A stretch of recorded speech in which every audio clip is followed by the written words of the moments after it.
1, take 2. Take 2. Fucked up the first one. royally. It wasn't too bad.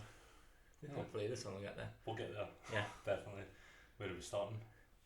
Apprenticeships. Yeah, apprenticeships. Shall we start at the beginning? I'll let you go first. You start with yours. Oh God. I'm older than you. I need more time to think about it. Yeah, I've been 8 years now. 8 years tattooing. I think I can't even remember how long my apprenticeship was. It was only like, I want to say it was in months.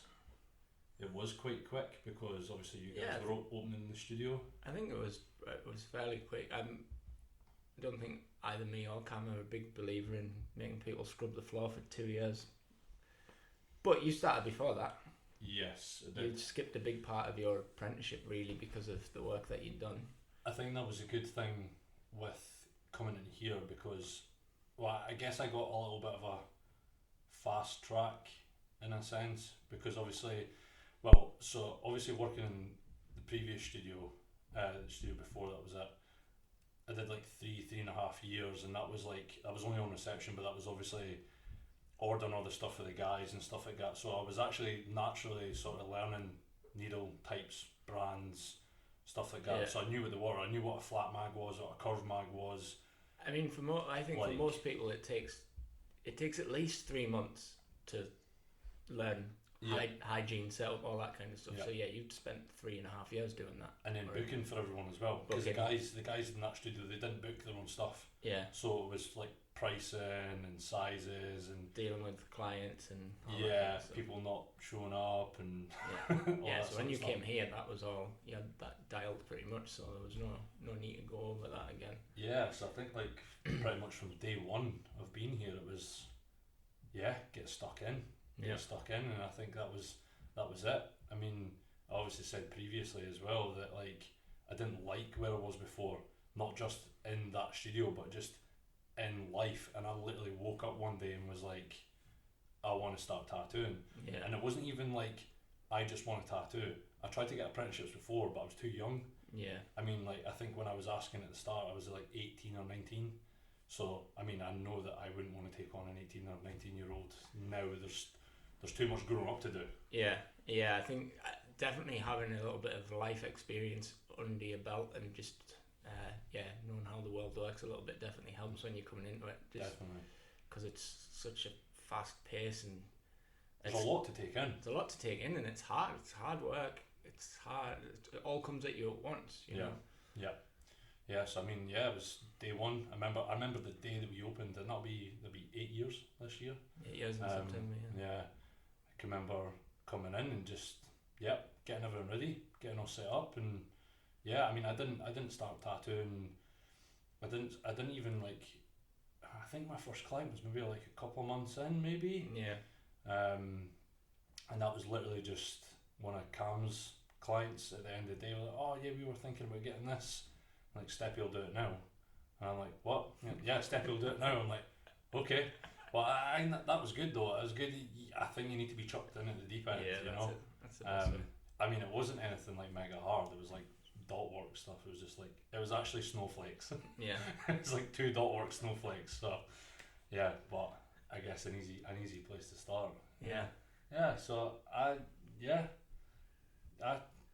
loved coming here, coming to like I think that was the thing as well, was like obviously coming from our studio where I wasn't happy, and then coming here with you and Cam, and it was like a complete and utter clean slate. Like everything was new in the studio, and that when we started as well. So what would you think? What would you say like the major differences were? What didn't you like about where you were? Because there was a chance at one point where you could possibly be. You were aiming for an apprenticeship in the studio that you were working in. That was your goal.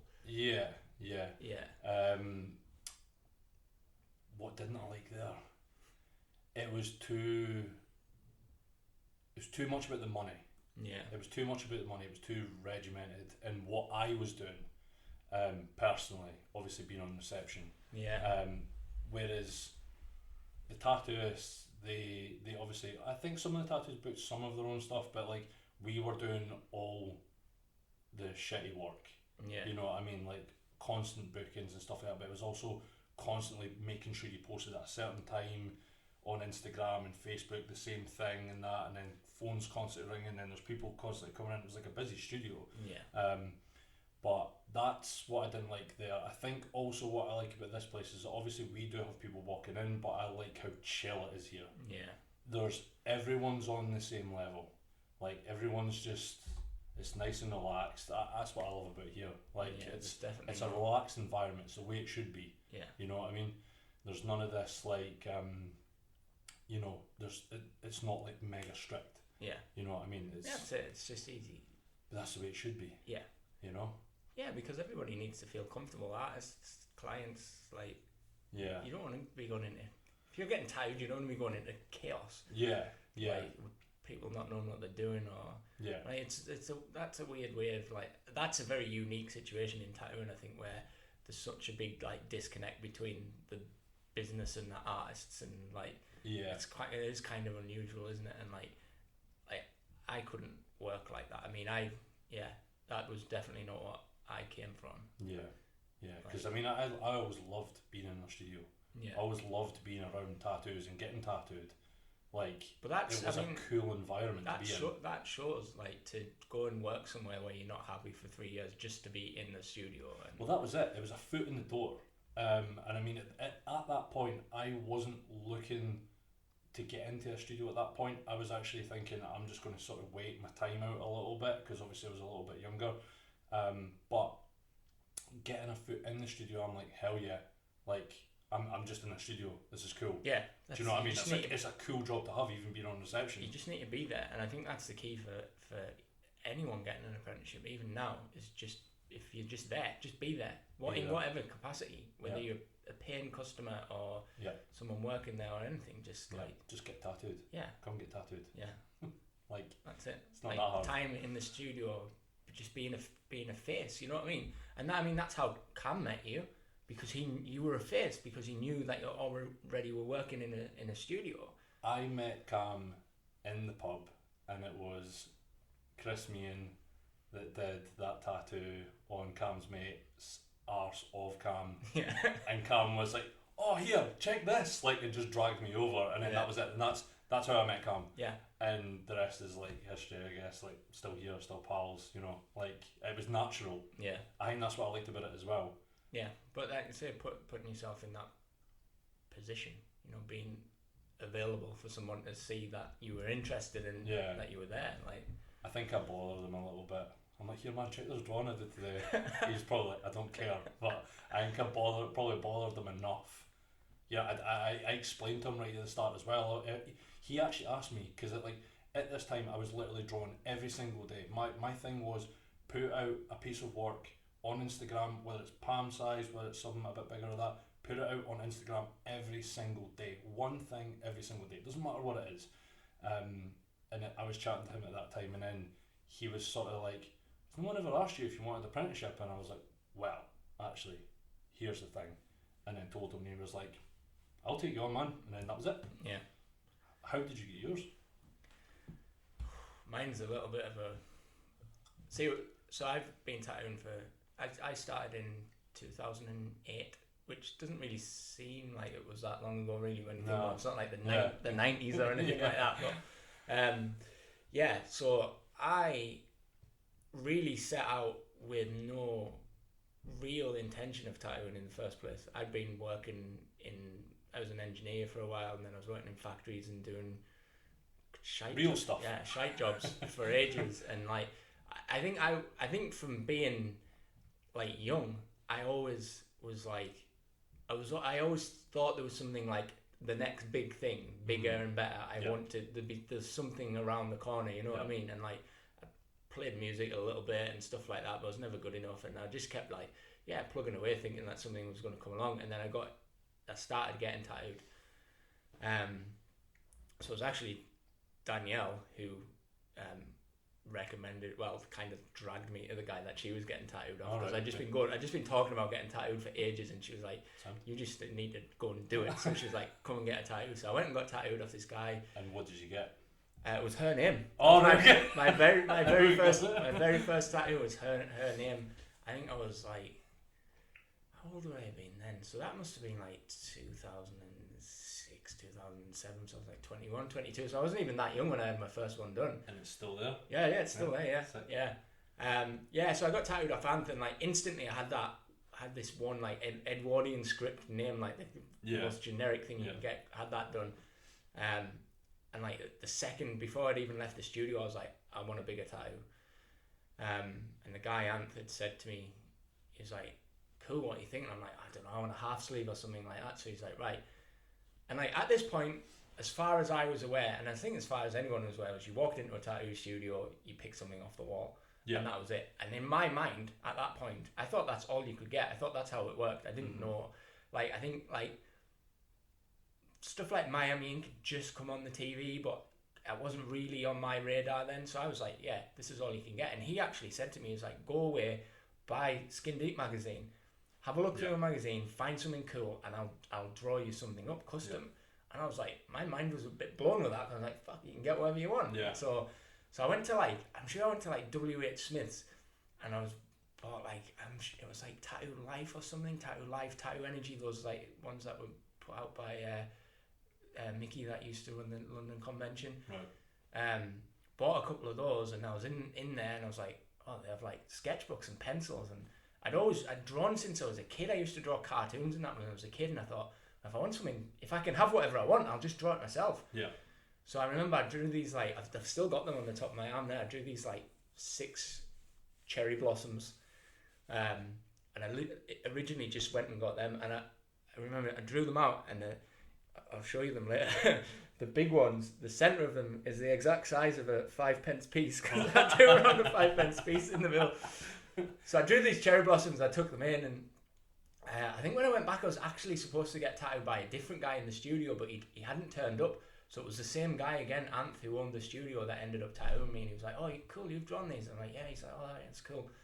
And then I went away and I just started copying stuff, tried tattoos and that out of this magazine, just copied as much as I can, and I filled this whole sketchbook with, just anything, just tribal skulls, writing, like just copying anything, and like I had this book full of like just really cheesy 90s flash, really, that which was obviously selling at the time. Yeah, that's what it was. And just anything that I thought was cool, I would copy, and I would just draw, and then like obviously I drew bits for myself, and I would just take it in and take my sketchbook in, and like Anthony start flicking through it, and he's like, fuck, you drawing all this stuff? And I'm like, yeah, I don't know, I've just started drawing it. I'm just enjoying it. So you never drew before that then? Well, no, I did when I was younger. I used to draw. Like when I was really young, I used to paint and stuff. I'd like 7-year-old. I'd go and sit in a field and paint like a watercolor landscape and stuff like that. I really loved art when I was a kid, and then I think when I got to like 13, 14, I just like discovered drinking that and just give it up. You know what I mean? I thought. I did okay at school, so I just followed like the stuff that I was good at school, which just actually just bored me to tears. I should have stuck with art, really. But then it just came back around, so I could draw a little bit, I think. But then it was just a lot of repetition, and then I was getting tattooed off Anth, and got half sleeve, and then I got some other stuff, and I was drawing my own thing, and then like I'd start just going in like a bit early for my appointment, and he'd be like, "Oh, go draw this outline for me." So I just go at the back and draw an outline up, or make cups of tea. And then I used to just work around the corner, and there was a sandwich shop right next door to the studio as well, so like every lunchtime I'd go and get a sandwich, and I'd just go and sit, have a cup of tea with him and that, and see what he was tattooing, and he'd let me just stand in and watch him and stuff. And I did this for a while, and probably about at least a year I was getting tattooed. I got a half sleeve done, and then he did some stuff on my forearm, and then I became really pally with the apprentice there at the time.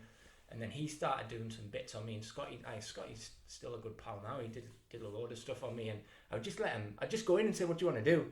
And like I've got some of his early stuff that's probably not that great, you know what I mean? But I was like, I just wanted to be there and be getting tattooed, and like I guess that was sort of natural in the way that I sort of like found mine as well. Yeah, like, I think that's great. That you know. Yeah. It was never like I never wrote a CV and walked into a studio. Yeah. But then by this point, like I was thinking about that because I wasn't an apprentice. I was just hanging around. Yeah. And like I got on with him and that. but I knew that his shop he was busy, but it wasn't a busy studio. Like, he had his own clientele and stuff, but it wasn't like massively busy, and he already had an apprentice. And like, obviously I got on well with Scotty in that, so I didn't want to like step on his toes and start asking for an apprenticeship or anything like that. So I just took what I could.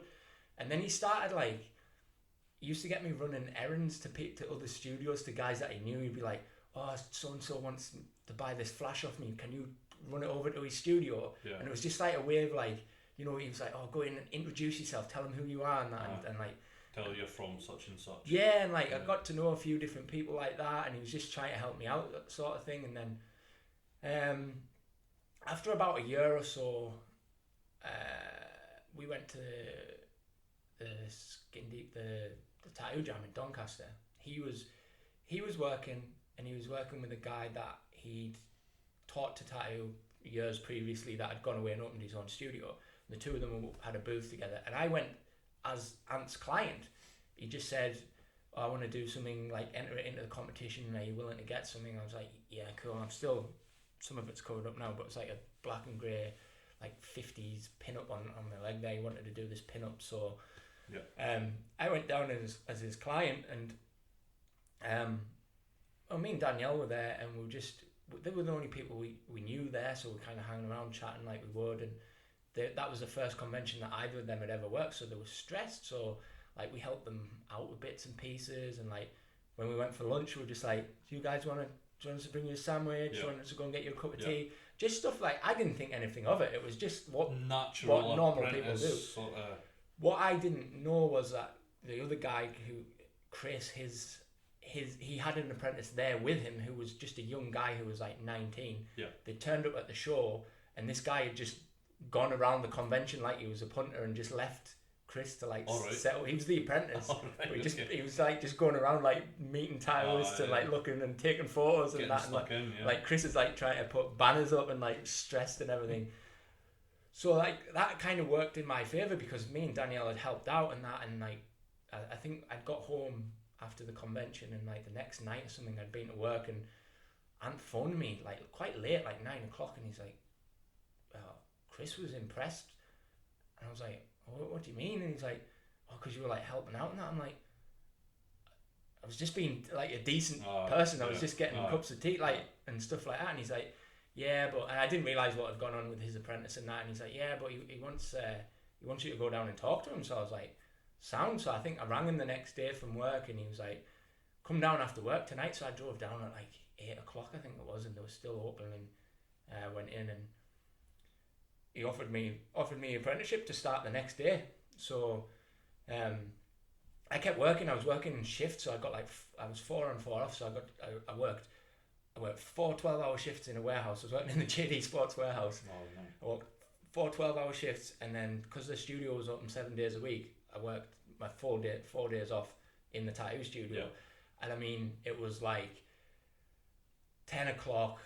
I'd get there first, and pretty much from day one, they showed me how to like scrub the tubes, put the autoclaves on and that. Day one. So like from the first, definitely the first week, I was going in and was responsible for making sure all the tubes were clean and sterilised, all the floors were clean. The first job he ever gave me, on my interview, he's like, right, come tomorrow, and he's like, the first thing I want you to do is I want you to clean that piercing cabinet out. And they had this big glass cabinet, which is the worst, by the way. But it was filled with multicoloured fish tank gravel with these like blocks of wood with all bits of jewellery in. So I had to like sweep it all out, wash everything, washed it all. They had these like massive corner racks that had like 1 million belly bars in them, like individual, just on the glass. Take all them out, polish all the shelves and that, and like, but yeah, I mean, it was pretty old school. Like the first day I made a cup of tea. Like they were wild with the cups of tea. Like you would literally be making a cup of tea. So that's where you get it from. Every 20 minutes. Oh man, you never didn't have a cup of tea in that studio. It was crazy. Well, I remember I made him a coffee, and he stood out on the front step smoking, and I took it out to him, and he took one mouthful and he just went like that and threw it in the street and just handed me the cup back. And I like looked at him and he was like, "That's fucking disgusting. Go and make another one." So I was like, "Right, okay." Like, so yeah, it was just like that. Like, probably not properly old school. Not like when you hear some of these American dudes that like getting like really hazed, but it was full on. It was definitely full on. And but the same as you, I was tattooing fairly quickly. I'd say 3 months. Yeah. And I take it, well, yeah, you would have started on coils and stuff as well, yeah? Yeah, so I think round about the time I started, the Stigma Bazaar came out, right. And that was, I think, one of the first kind of like what we'd call like the modern rotary machines. Yeah. That wasn't like an old-fashioned like direct drive kind of thing. But yeah, some people were using them. There was still a lot of like, it's like what it is now. Like for pen machines, just a lot of hate and fear. Because I mean, even when I started, or before I started, I never had an iPad. Yeah. I was drawing on paper.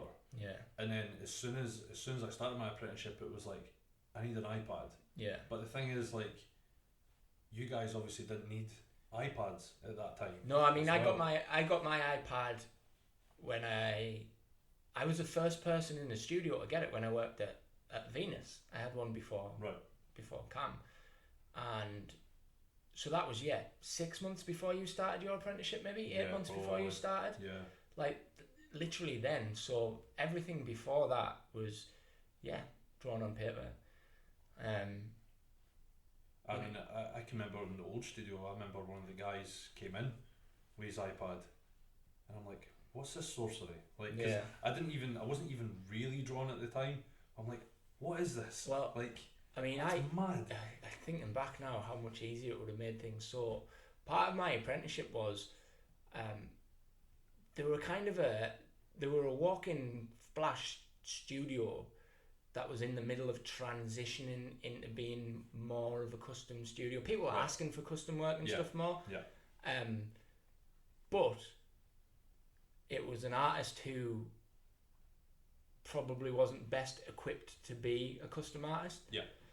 So I went in there and like they ran it like a walk-in studio where someone could be booked in for a 4-hour session, but you'd still have 5 tattoos booked in that day. Like it was just back to back, one after the other. And the first, to be honest, there was 2 guys working there. The first summer I worked there, and I stood at the drawing desk for 8 hours a day, and it would be either you were tracing outlines off flash, or you were drawing custom designs. Because it was kind of a lot of walk-in still. Yeah. But people were walking in. Someone would walk in and ask for like a half sleeve of tribal, and they'd be like, "Yeah, sound," and I'd be fucking trying to draw it in like. This is something that I sort of want to touch on as well. Is like not to get too far ahead, but people these days would see that as work. Yeah. I mean, like even tracing that stuff and that surely was still fun at times as well. Do you know what I mean? Like although it is like you are providing a service, I was drawing all day. Yeah. Like I was working I wasn't even making any money. Yeah. I was literally drawing for another artist to make money off. Yeah. It. But what I'm trying to say as well is it's cool that even though you did that for someone else and you probably weren't getting paid, it was probably still cool at the end of the day to go, I drew that. I drew that, or I traced that, or 100%. Do you know what I mean? And then it's on that person. That's like a.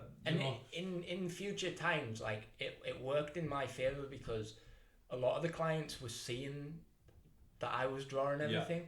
So when I started tattooing, a lot of them were like, "Oh, can you not just do it?" You just do it. I remember going to a convention, and I mean, the weird thing with my apprenticeship was we ended up in this. It was this weird like relationship where like I was basically the apprentice until someone else came in. Right.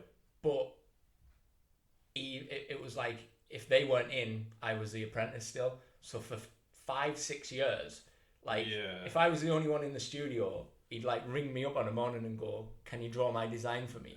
I've been tattooing just because you were last. Just because I was last in. Yeah. So like I would, he'd come in, I'd be in the middle of a tattoo, and he'd be like, "Go take a break and draw that design for me," and I would stop and like He's like, oh, you're going to have a break? I'm like, yeah, I was going to get me lunch. He's like, sound, draw that for me. I'm like, oh, well, I was going to go to Greg's and get a pasty. You know what I mean? It's like, no. I'll pick you one up as well. Like, oh, what is it? Oh, you know, they're just getting like a Japanese half sleeve with a koi and some lotus flowers and that. Like, oh, sound. My client sat there like, just wait, I'll just be a minute. Like, but yeah, I mean, it was like, if I couldn't draw when I started, I definitely could by the time I finished. Yeah.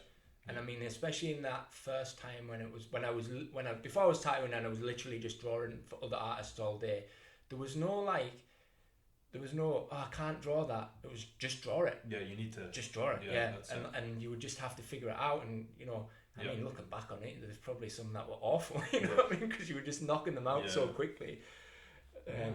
But yeah, it was very, very different. I mean, the thought of an artist not drawing their own stuff these days is kind of, people would be... Tell me about it. Yeah. Well, aye. But... That's what it is. It was... That's always going to happen these days. Just for like social media and Pinterest and stuff. No, I mean like me drawing for somebody else. Yeah, I know what you're getting at, people taking the designs from elsewhere or whatever. And like, I mean, that's if you want to touch on that gets into the whole iPad thing and stuff like that. But you know what I'm like. I'm pretty old school when it comes to that thing of like drawing stuff. I use an iPad for everything, but I don't think you can. It still needs, to me, it's hand drawn. Like I try to draw as much as I can, and I went through a phase of maybe being a bit lazy and cheating with the iPad and stuff, but I feel dirty.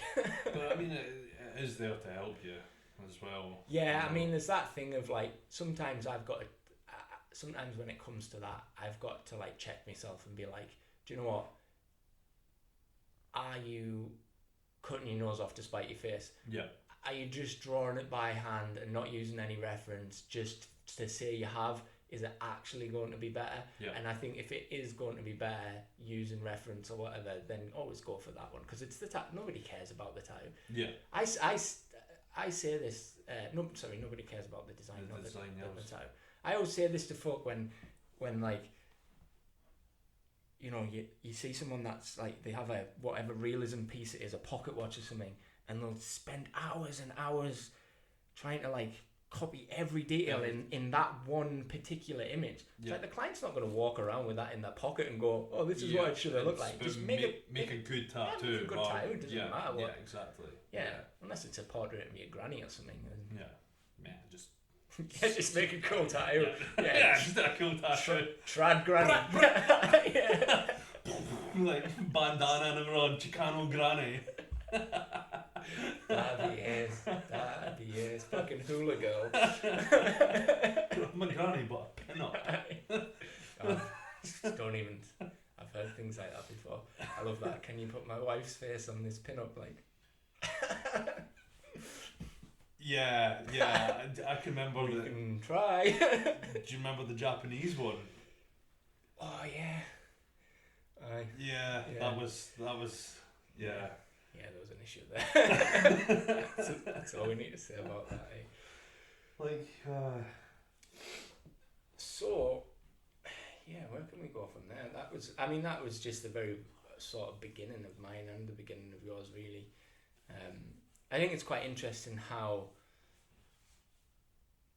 well, I say we started off differently, but I think in a lot of ways your thing that wasn't an apprenticeship was very similar in a lot of ways to what my apprenticeship was. You know, it was that kind of, kind of just being a bit of a skivvy, really, which I think no matter how you come into it, it doesn't matter, really. I don't think I wouldn't treat people the way that I was treated, but I also wouldn't change it. It's that weird thing, isn't it? Like, I think what we lack now in the people coming through is the result of the stuff that we don't do anymore, which is unacceptable. It's just kind of strange because you can't go back and start saying, oh, we're going to start fucking brutalising everybody and stuff like that. Yeah. But it it didn't do me any harm. At the same time, It's a tough industry, and I think a lot of people coming into it, definitely me, I needed, I was meek, you know what I mean? I was shy. Yeah. I needed toughening up. I needed that exposure. I was exactly the same. Yeah, exactly the same. And it is that you get that baptism of fire, and I think now in a way it's like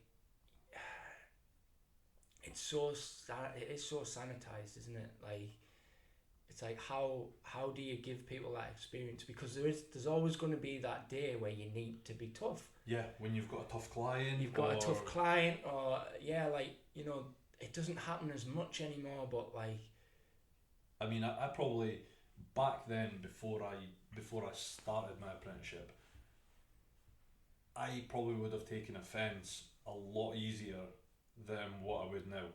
If someone came into the room and was like, "That tattoo's shit," I'd be like, "Sound, mate. As long as my client likes it, even if I don't like it, as long as my client likes it, that's all that matters." Yeah, and that's it. Like, it's I just don't think people sometimes have that. And there's a lot of levels to that toughness as well. Like, and I think I've seen it with.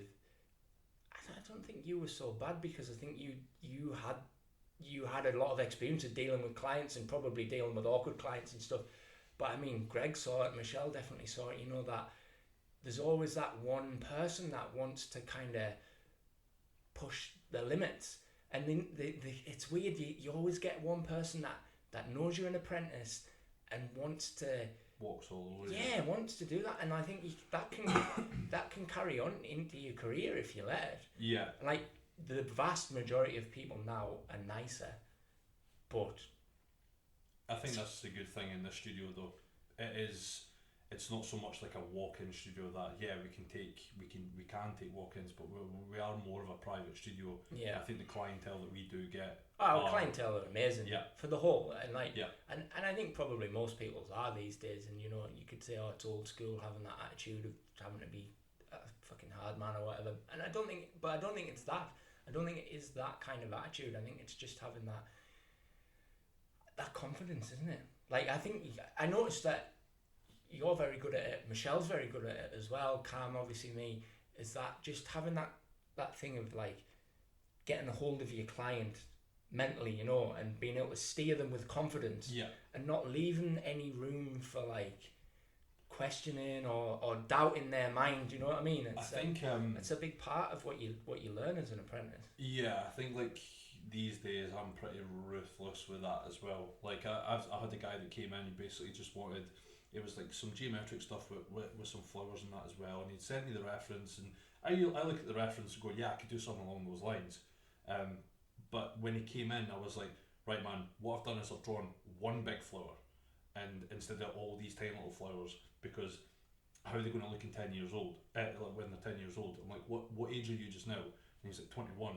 And I'm like, so in 10 years time, you're still not even going to be my age.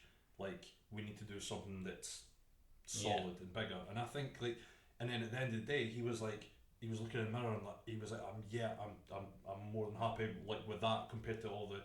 You need confidence in that situation. You can't be like half-assed about it. And the best way to learn that is from having the worst, most picky clients. And we've all had them. Oh man, I've got some stories.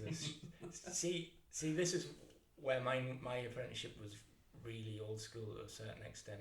Is that like I would deliberately have curved balls thrown at me. Yeah. Like, there'd be somebody walking past the studio absolutely steaming, and they're like, I want to get a tattoo, and Chris would go in, Andy will do it for you now. And I'm like none the wiser, I had one guy trying to grab my balls and kiss me while I was putting a stencil on him. Absolutely steaming, man. And it was that, and Chris stood behind him just laughing. But it was that, what I mean, put you in that position, see how you handle it. Yeah. And like it. So what'd you do? Did you go through it? Oh, of course I tattooed him. Yeah. No, I wasn't on about that. Oh no. Oh right, no. Yeah, we've got 3 kids. Yeah, but different situations like that. Just, I think it was like you said, clientele are better now. Tattoos are a bit more niche and a bit more expensive, so we get we get a better class of client, you know. Yeah. But in a walk-in studio, man, you could get anything. But I mean, you would have had that where you were in your first studio, because it was like prime in the middle of the town. We were at the bottom of the hill town. Yeah. So it was like there was a whole load of bus stops and all that that ran along it. So people were like, I've got 10 minutes. I mean, I nearly run a junkie over there last week trying to get across the road. Man, you would see them like strolling past, and then they would go, oh, actually, I'm going to pop in there, and then you would have to deal with them on pretty much a daily basis. Which I'm like, mate, I don't need this. Yeah. Like, I actually had before I started my apprenticeship, I had a guy that came into that studio with his dog, just walked straight in and was like, "Can you tattoo my dog?" And I was like, "Dog's not allowed in here, mate. Can you leave it outside?" And he was like, "Aye, no worries." So he left the dog outside, and he went, "Can you tattoo my dog, like here?" And I was like, "Well, like, yeah, one of the guys could probably do a portrait or something like that. Yeah, no worries." And he was like, "No, like the dog." I'm like, "What, tattoo the dog?" And he was like, "Ah." And I'm like, "Get the fuck out." I'm like, "You're wasting my fucking time." I used to love that. Like you say, we don't get that much here, do we? We don't have a lot of walk-ins, but yeah, it's chill. The people that were coming and see when I worked in that studio, that first studio, I was there for 6 years, and the gaffer's missus would work on reception, and she would do piercings when he was there, but he wasn't always there. He was only there a little bit at the time, and the rest of the time I would be doing all the bookings and the reception and the phone calls and everything. It was crazy. And like some days you'd have someone booked in at 11 o'clock and you wouldn't start tattooing them until 1 o'clock because the phone had not stopped ringing, and you'd have people in, and you know, a studio with flash on the walls was just a magnet, you know. And like every time, if the rain just came on suddenly, everyone would come in. Everyone would just walk in, and you'd just have loads of people, and you'd actually learn. It was weird. Like you wouldn't get away with it now, but you would just sit. If you were tattooing, you would just sit and ignore people. Some people would come in and deliberately not make eye contact with you, and they just want to look at the flash, and then they would leave, and they wouldn't have said a word, which was weird. But then it would just, every person that walked past would go, "Oh, I'm just going to go in there." We're nipping there, and waste their time. And they'd be like, "Oh, I want a sleeve of Roman gods, and I want a sleeve of tribal, but I'd love a sleeve of Japanese." I'm like, "You an octopus or something?" You just went from one extreme to the other. Like, pick one. Pick one. This guy came in, he said, it was Paul who used to work there, and Paul was like dry as anything, and he went, "How much would it be for tribal that started like here and then went up to about here?" And Paul was like, "Well," and he went, "and then up here, and then maybe like across my chest, and then maybe down to about here." And down to that, Paul just looked at me, he was like, £70 an hour, mate. and as long as it's going to take. Just crazy. That's the thing as well. I remember getting tattooed years ago and having to watch the time in case you ran over and be like, "Mate, I've only brought what you sort of roughly said it would be, like 2 hours worth, 3 hours worth."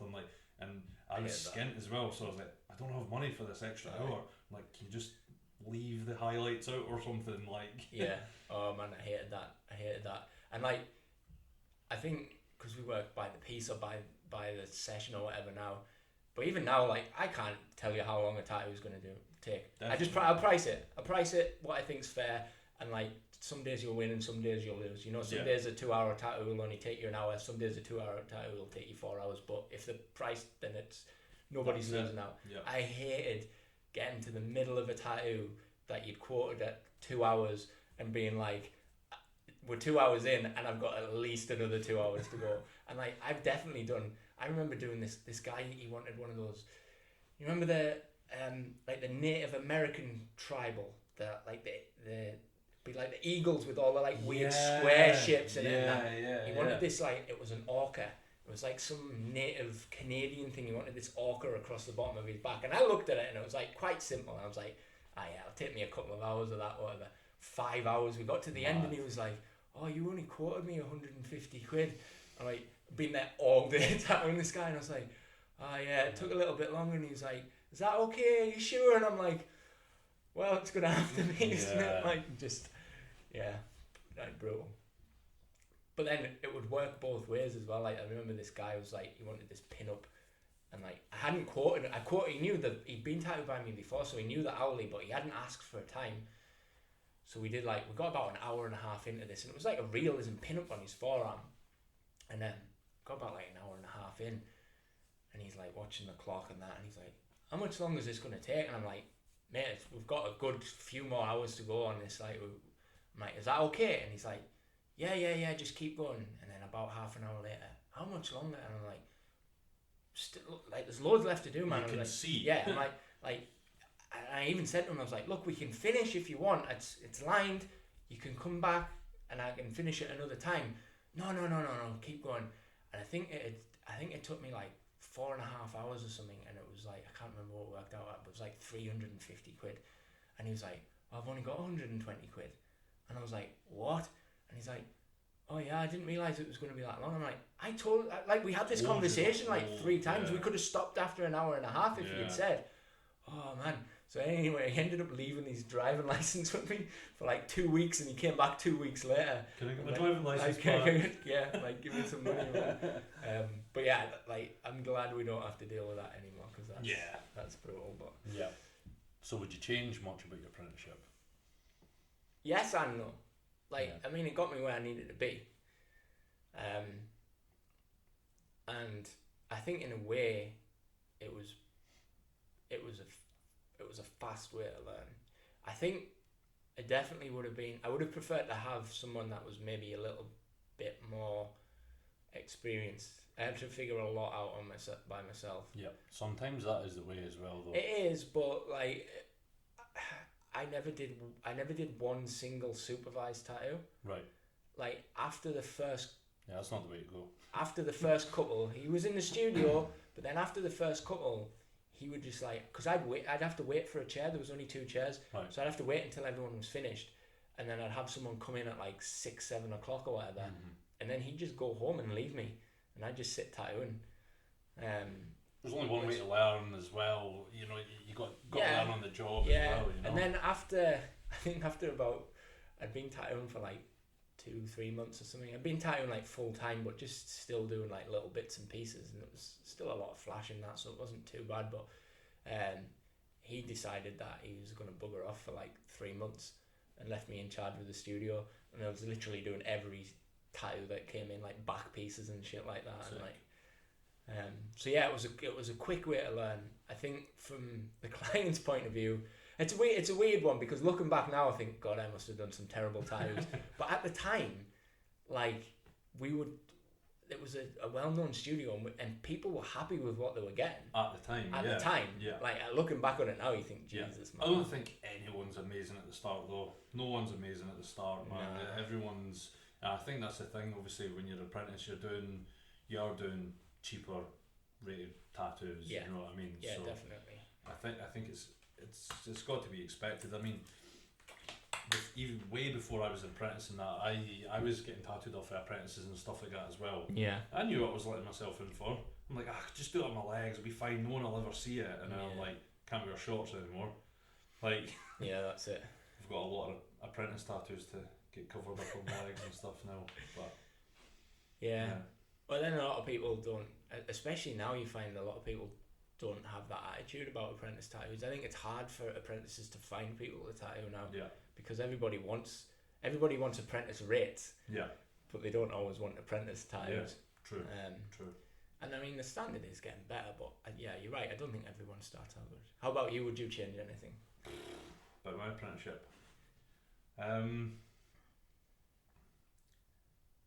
Would I get battered if I was honest?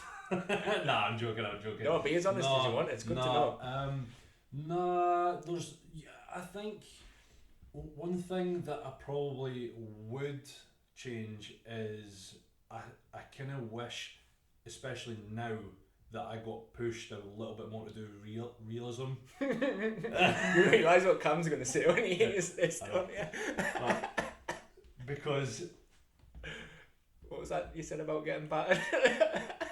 I mean, like, I obviously, like, I like, you need to do this realism rose, and I'm like, I don't want to do a realism rose. I appreciate realistic tattoos, but the process of it even drawing stuff before realism was just not for me. It wasn't in me, and I think I was stubborn then, and I wish that I probably was pushed into it even more. Do it now. It's too late. It's not though. It's not though. Like, see, this is the thing.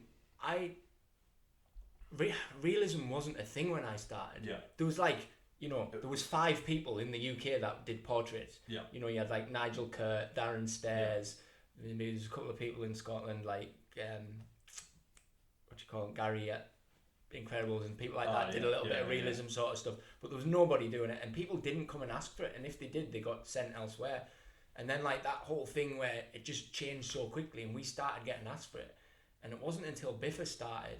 So I'd been tattooing like 4.5, 5 years maybe, and we just started. I'd never done realism, and we just started drawing. We'd sit when we were quiet in the studio and just draw portraits, pencil portraits.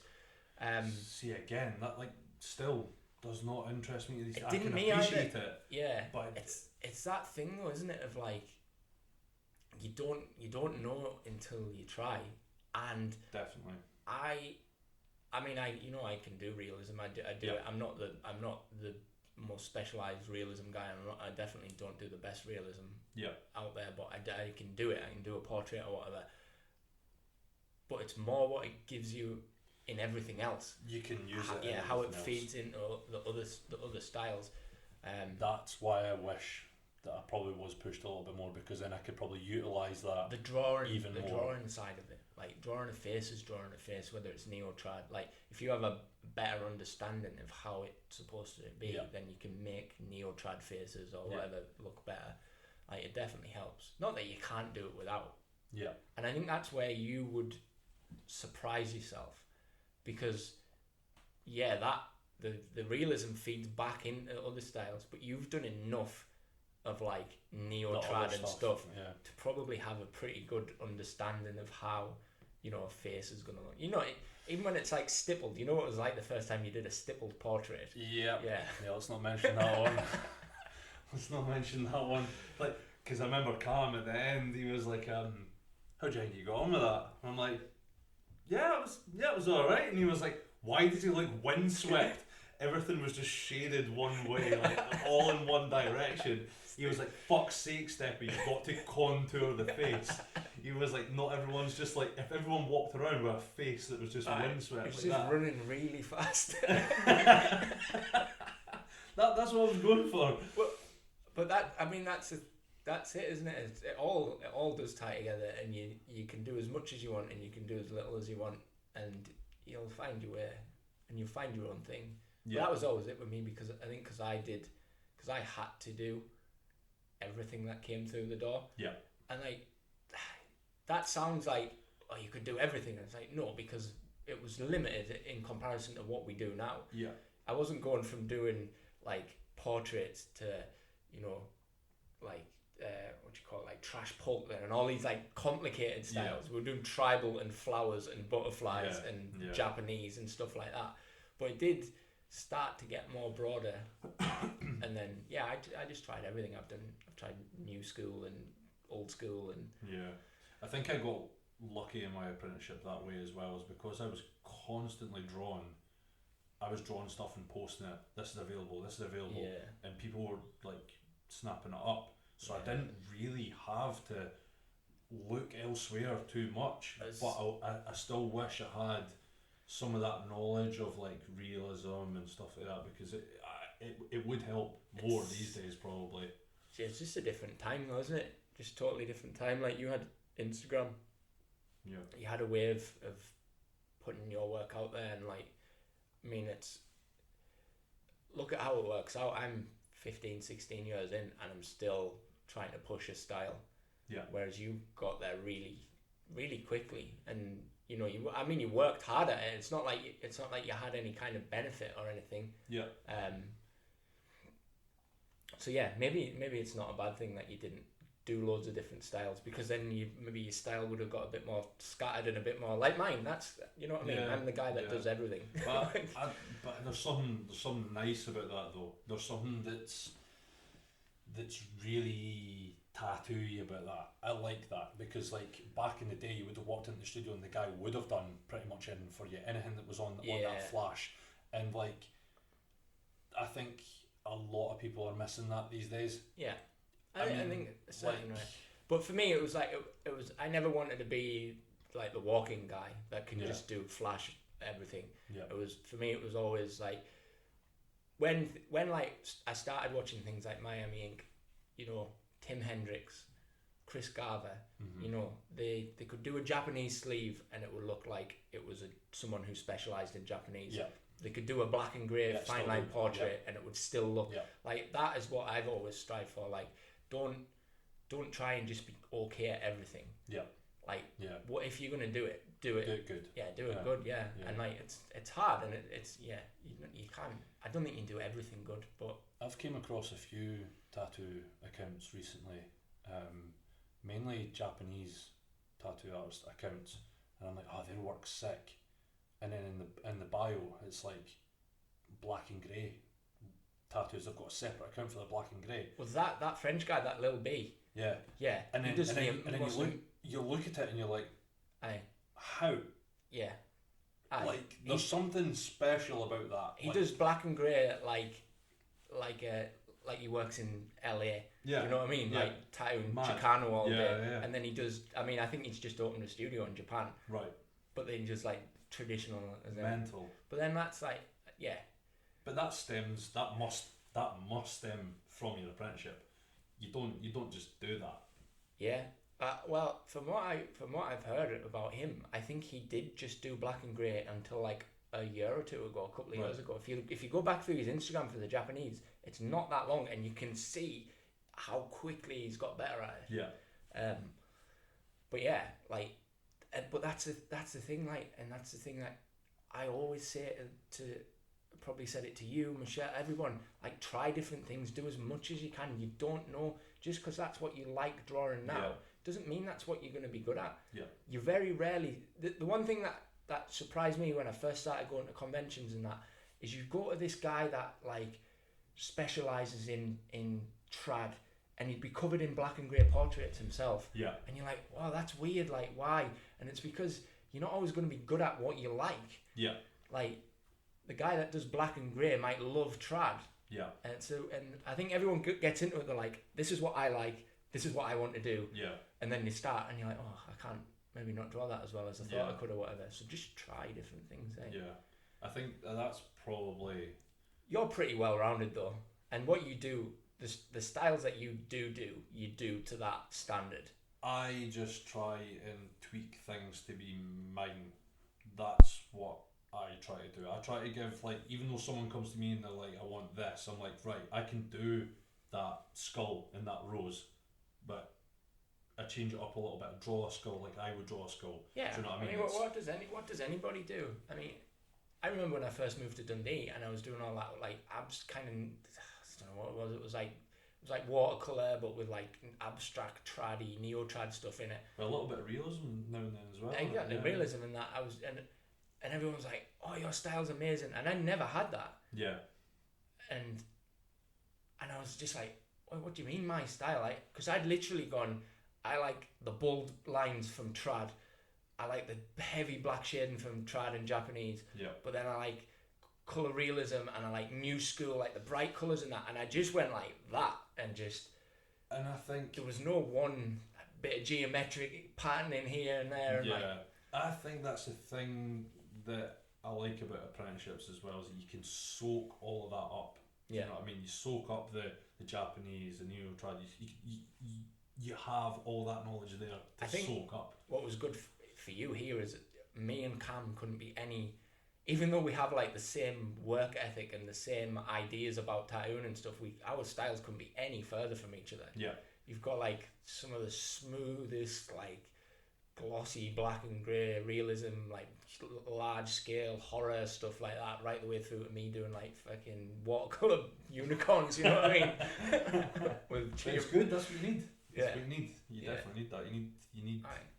And I mean, it keeps getting better. I don't know why we can't find an apprentice at the moment, because we literally could teach anybody anything. in tattooing, the artists that we have here now. And it's mad because obviously you get one-trick ponies that will teach someone how to do the exact same thing. Lines, dots. Yeah. But, like, I mean, you used to see that where you would get like, oh, that's a trad studio, that's a Japanese studio. But now it's weird, you see like a black and grey studio, a black and grey artist, and then they're teaching somebody that does dot work. Yeah. And it's like, and there's, you know, you've got one artist going, oh, I only do black and grey realism, I don't do anything else. Well, how are you teaching your apprentice to do that? It's such a, like... Yeah, maybe just the basics. Yeah, I suppose. I guess you've got to learn on the job as well, you know? Yeah, but like you say, well, I mean, I suppose it's as much guidance as I had. You know, I have someone there that was doing everything, but they never.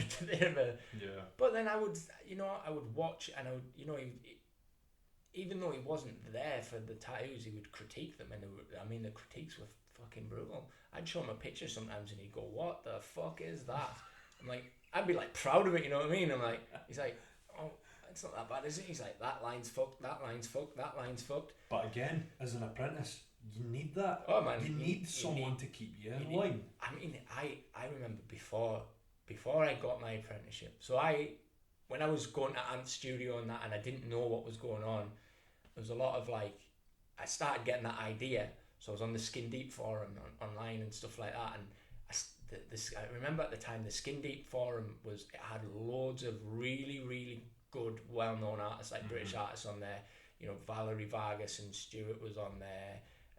Charm, people like Paul Naylor, all those kind of people were on that forum, and there was all these good artists, and then there was a bunch of like collectors, you know what I mean, high-end collectors, people that knew what good tattoos looked like.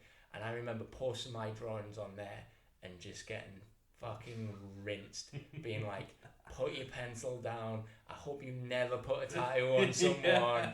And you know, just sat there reading it, and we didn't have Instagram or Facebook or anything like that. Sat there reading that, and just like your whole world's falling apart, going, oh, this is what I was going to do in my life, but now I guess I'll try and think of something else. But I think that spurs you on as well, or that should spur you on as an apprentice. If I literally, like, I'm not joking, there was literally people saying, this is rubbish, you can't draw, you should never put a tattoo on anyone, I hope you don't tattoo anyone. And there was a couple of people that got that treatment on there that were trying to find apprenticeships that stick in my mind, that are all good tattooists, you know. And I think some people would just crumble and go, it's not for me. And other people go, do you know what? Fuck you. I'm going to do it, and I'm going to do it well. And that was it with me. I was like, why can't I do it? That's what I had when I was back in the place before here. It was.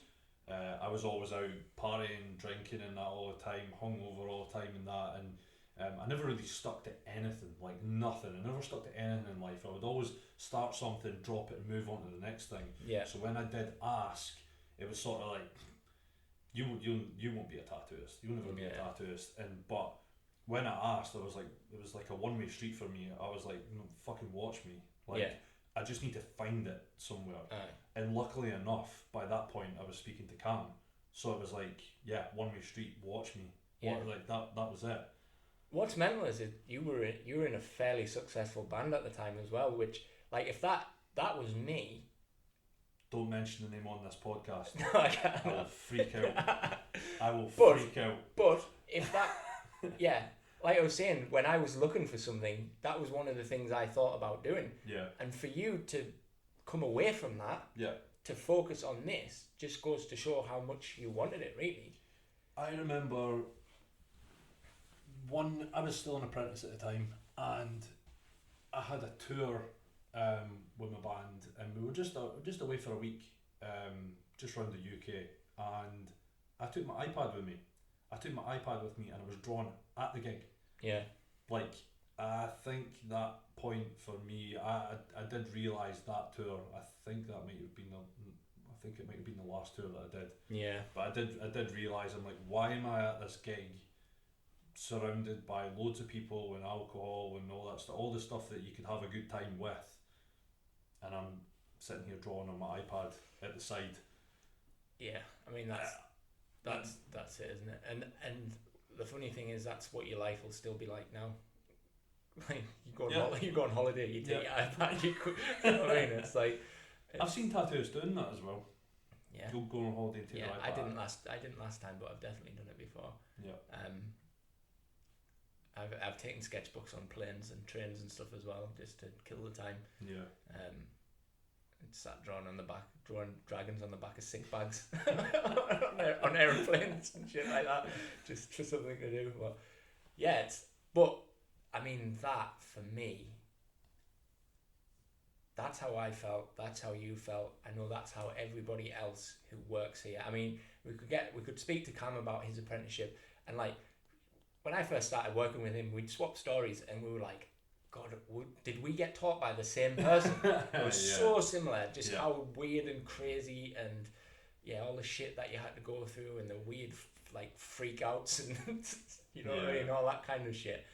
And I mean, like even but we all wanted it. Yeah. We all wanted it that badly. You know what I mean? You, like you say, you had a great apprenticeship here or whatever, but you did 3 years of shit before that. Yeah. Just to be there and be a face in the industry. You basically did the shit part of the apprenticeship somewhere else. Before the apprenticeship, yeah. But Michelle, she went and did that somewhere else. Yeah. She got strung along and told that after however long, or maybe it's we've not got anyone to teach her or whatever it was that they had, the artist had left or whatever. And it's that for me, it's kind of what's missing now. And I think, you know, it's that desire, isn't it? That like, I put a post on Instagram about it recently, and it was that the do or die attitude of like, this is what I'm doing, and nothing is going to stop me from doing that. That's it. Not even if somebody says no, I'm still going to do it. Still find a way somehow. Yeah, I mean, I watched that. Was it Mike Rubendahl on that tattoo age thing? And the guy who taught him just saying like, he asked me 100 times and I said no. Yeah. Like now people send you a message on Instagram and you go, not at the moment. And telling you what days they can work. Like, I can only work a Monday. Yeah. And you're like, well, it's not going to work. Like, you know, but that's a whole different conversation. Yeah, well, I mean, that's us getting started onto the next kind of topic, so we should probably leave that for part 2, eh? Yeah. Are we doing a part 2? Are we doing a second episode? Yeah, well, we might do it. If anybody watches this one, we might do another one. But yeah, just before we go, I should probably say that the little cool jingle that's at the start of this episode was done by Robert at the Sample Stop. He basically does tracks for people for like rap, hip hop, intros, outros, backing music, anything like that. So yeah, we're just giving him a quick shout out because we think he smashed it. Yeah, it's amazing. Yeah, we basically said just make 5 seconds of like a hip hoppy, rappy sort of beat for us, and it literally was the first one as well. And we're like, yep, we'll have that. So we'll leave the link to his Instagram in the description. Yeah, in the description below. Do we do all the likes? I'm not gonna ask people to like, comment, subscribe. No. Don't comment. We'll just delete them.